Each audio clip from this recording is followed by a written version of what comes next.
Hello everyone, welcome to Souvik film review and analysis. আমি সৌভিক, আর এই ভিডিওতে আজকে আমরা কথা বলবো সংঘর্ষ সিনেমাটাকে নিয়ে। 1999-এর সিনেমা, যে ছবিটা আজকে 25 বছর কমপ্লিট করলো। এই ছবিটা হচ্ছে the silence of the lamps, যে ছবিটা নিয়ে আমি অলরেডি কথা বলেছি। সেই ছবিটার হচ্ছে অফিশিয়াল হিন্দি রিমেক। এবারে আমরা এখন সবাই জানি যে বর্তমানে বলিউডকে অনেকে বা সবাই রিমেকউড বলছে, কারণ যেহেতু বলিউডে একের পর এক অনেক রিমেক হচ্ছে এবং সেই রিমেকগুলোর মান বেশিরভাগ ক্ষেত্রেই খুবই বাজে রিমেক হচ্ছে আর কি। তো এখানে প্রশ্ন উঠতেই পারে যে আমি হঠাৎ করে একটা রিমেক ছবি নিয়ে কেন কথা বলছি।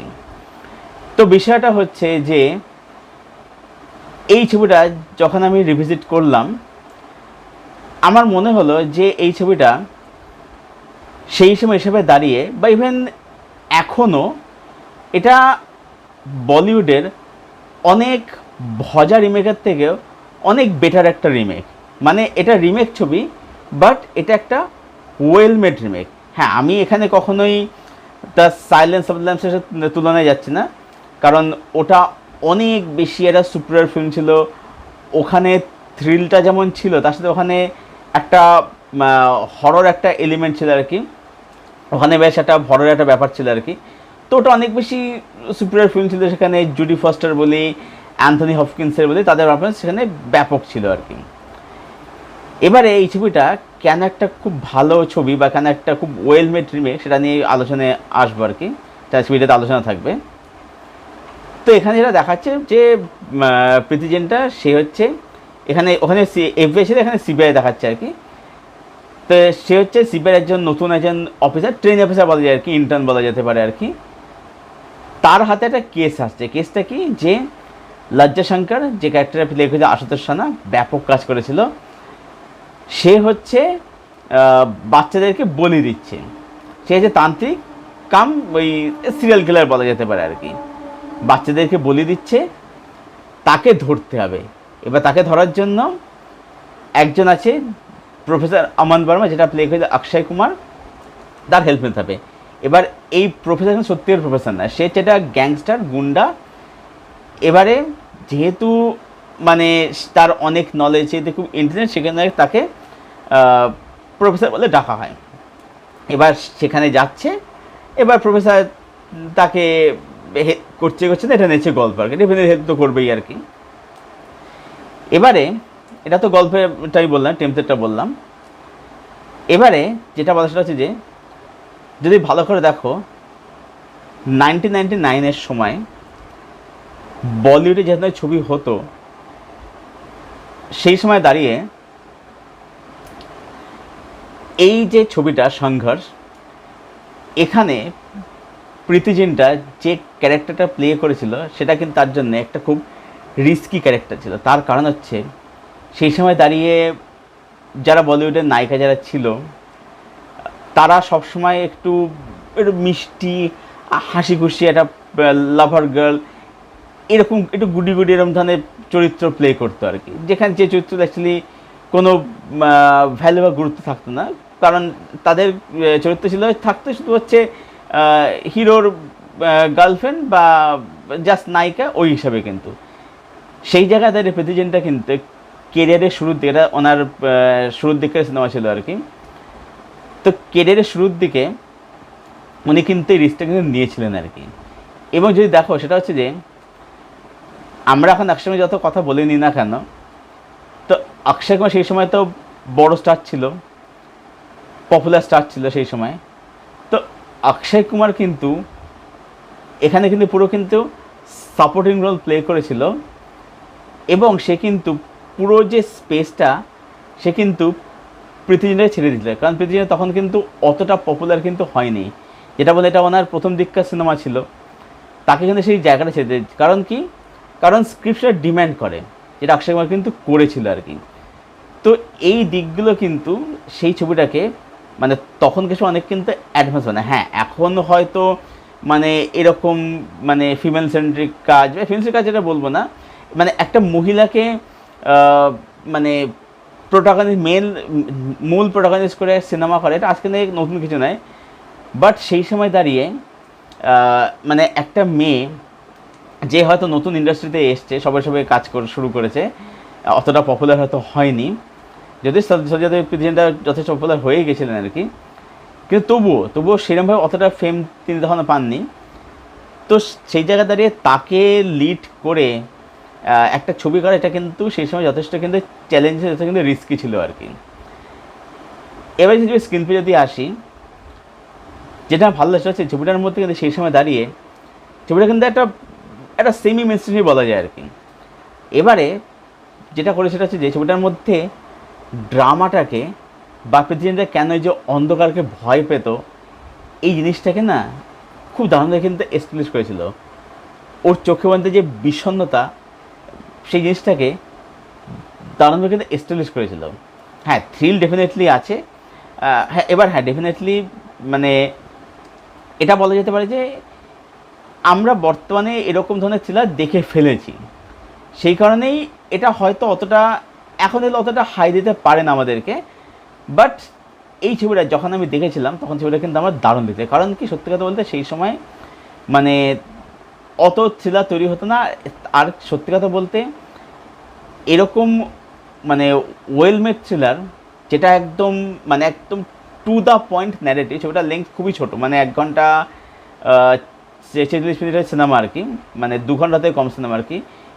সেই সময় দাঁড়িয়ে কিন্তু এত কিন্তু টু দ্য পয়েন্ট ন্যারেটিভ ছবি কিন্তু হতো না আর কি। এটাও কিন্তু ছবিটার কিন্তু একটা অ্যাডভান্টেজ আর কি, মানে যেখানে বললাম ছবিটা হচ্ছে সেই সময় দাঁড়িয়ে একটা খুব অ্যাডভান্স সিনেমা আর কি।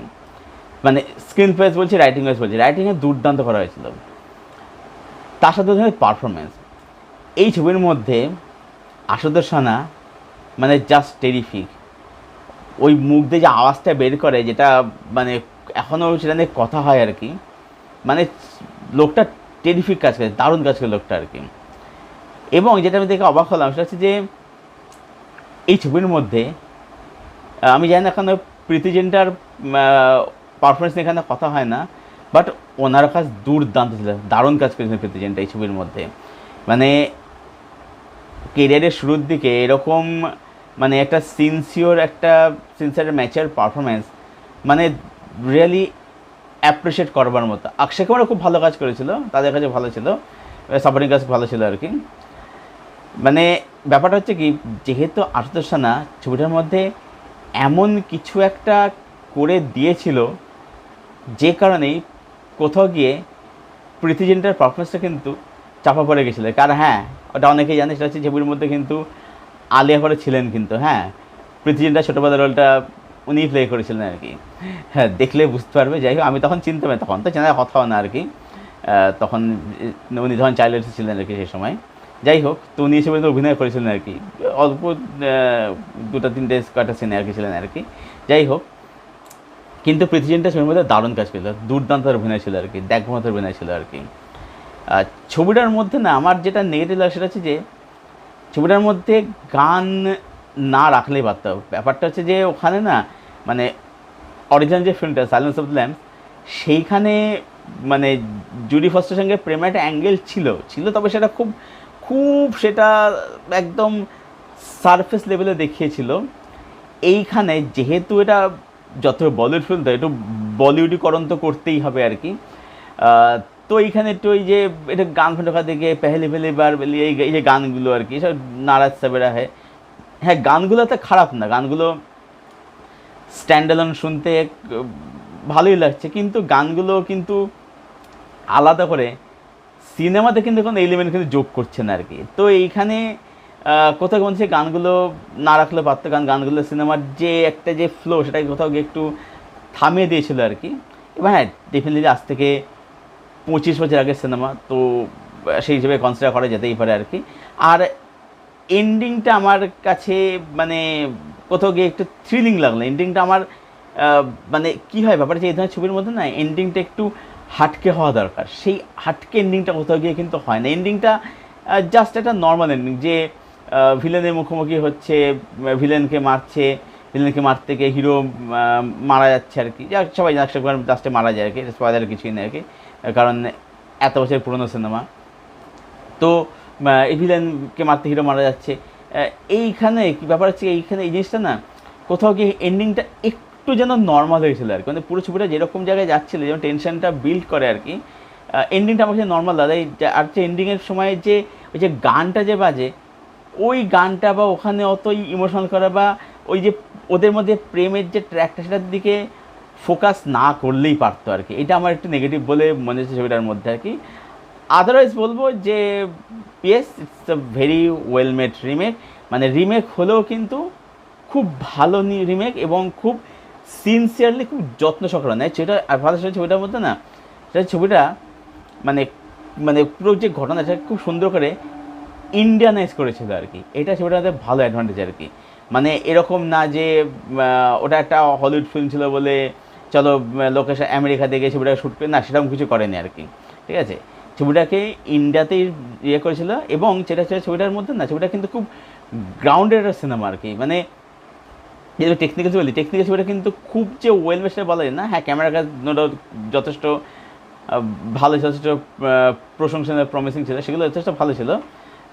ছবিটার যে অ্যাকশান যেগুলো সেগুলো কিন্তু মানে ওরকম মাস অ্যাকশান নয়, সেগুলো যথেষ্ট কিন্তু গ্রাউন্ডেড অ্যাকশান রাখা হয়েছিল আর কি।